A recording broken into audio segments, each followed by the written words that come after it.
Hey, salut les amis, j'espère que vous êtes en forme. Nouveau podcast aujourd'hui. Et dans ce podcast, je vais vous parler d'une mentalité à avoir, que ce soit sur le terrain de tennis, mais également dans la vie de tous les jours, qu'on devrait tous adopter. Car ça nous permettrait de réaliser de grandes choses et d'atteindre chacun nos objectifs et nos rêves. Et cette mentalité, elle part d'une citation qui était dite par un grand joueur de basket, l'un des plus grands. C'est de Michael Jordan.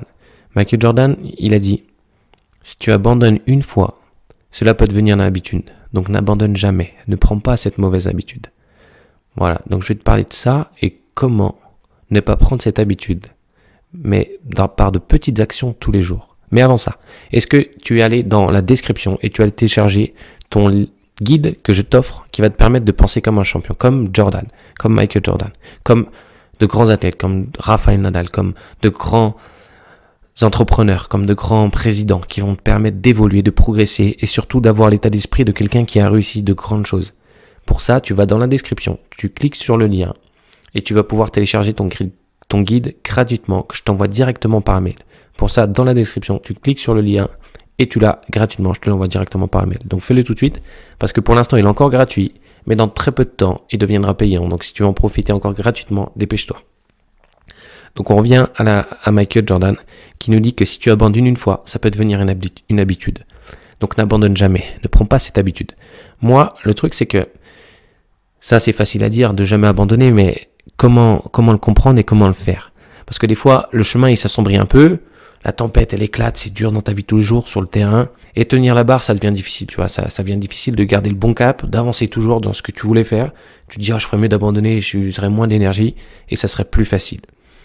Mais ce qu'il faut se dire, que c'est face à une situation difficile, qui dure depuis un moment, qui peut être un peu plus longue ou un peu plus courte, mais après un ou plusieurs échecs, l'abandon, c'est juste une forme de soulagement. C'est-à-dire, si j'arrête maintenant, je vais pas gaspiller de l'énergie, ça sera plus facile. C'est une forme de soulagement et de libération. Ça serait plus facile d'arrêter maintenant. C'est plus simple si j'arrêtais maintenant, si j'ai lâché les armes maintenant. Mais que ça soit dans le domaine du sport ou dans le domaine professionnel ou encore personnel. Mais il y a un truc qu'il faut que tu mémorises. C'est que quand tu es dans ces moments-là, il faut que tu saches que ce soulagement, que cette libération, elle est seulement temporaire. Sur le coup, ça va te faire du bien. Tu vas dire, oh purée, ça fait du bien. J'ai arrêté, j'ai lâché, oh, je me sens relâché. Mais après coup, tu vas regretter. Tu vas regretter d'avoir abandonné, tu vas dire, purée, si j'avais continué encore un petit peu plus, si j'aurais fait cet effort de plus, si j'avais pas lâché à ce moment-là, j'aurais sûrement réussi. Sur le coup, ça va te faire du bien, je répète. Mais après coup, tu vas avoir des regrets. Et les regrets, on peut pas le changer.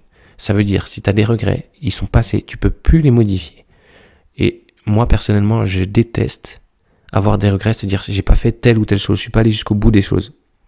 Donc, ça, c'est vraiment agaçant. Donc, dès que ça devient dur, n'abandonne pas et continue à avancer malgré la tempête, malgré les difficultés, malgré les échecs que tu viens de parcourir. Continue d'avancer, force-toi à avancer. Baisse la tête, serre les dents, serre les coudes et tu continues d'avancer.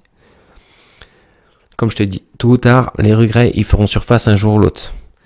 Et si tu veux que tes phrases ressemblent à « si seulement j'avais continué » ou « ah, c'est bien connu, si avec des si on refait le monde », ça c'est si tu as l'envie d'abandonner. Le monde, il serait parfait si on dit « ah, si j'avais fait telle chose, j'aurais si ». On entend beaucoup qui disent ça. Mais ceux qui commencent toujours les phrases avec les si j'avais eu telle chose, si j'avais pas eu ça, si. Les si, c'est juste qu'il y a un moment donné, t'as lâché les armes, t'as abandonné et t'as arrêté de continuer. Mais tant que toi, tu n'abandonneras pas, t'échoueras pas. Tant que tu continues d'essayer, tu as une chance de réussir et t'as des chances d'échouer, mais tu as une chance de réussir.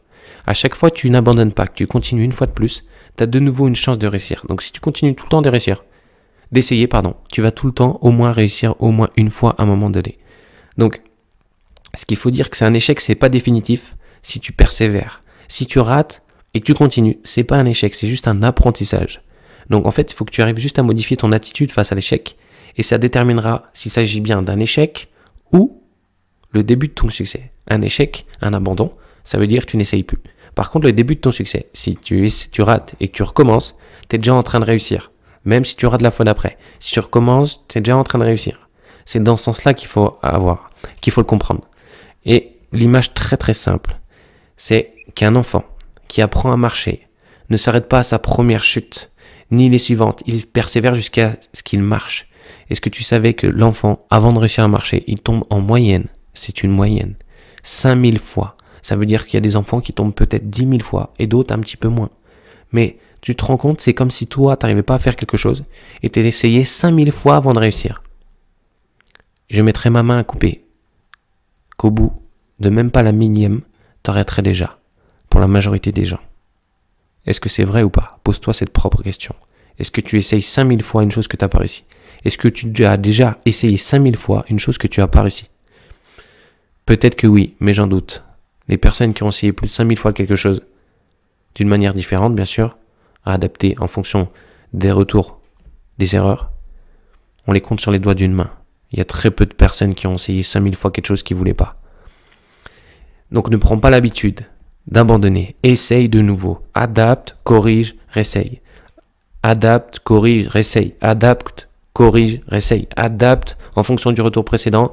Corrige pour que ça soit meilleur. Réessaye. Ainsi de suite. Tu continues d'avancer même si ça devient difficile. Et tu verras que tu vas réussir à parvenir à ce que tu as eu. N'oublie pas qu'un enfant tombe en moyenne 5000 fois avant de savoir marcher. Si un enfant a la persévérance et n'abandonne jamais, pour réussir à marcher, tu es capable de tout. Parce que l'enfant, au début, il n'a pas cette conscience qu'il faut qu'il réessaye encore. Et il est pas formaté. Il a juste l'idée, je me relève, je recommence. Je tombe, ok, je me lève, je recommence. Et l'état d'esprit d'un enfant qui apprend à marcher dans tout ce que tu entreprends dans la vie de tous les jours. Partage ce podcast, mets un like sur ce podcast si t'a permis d'évoluer et de progresser.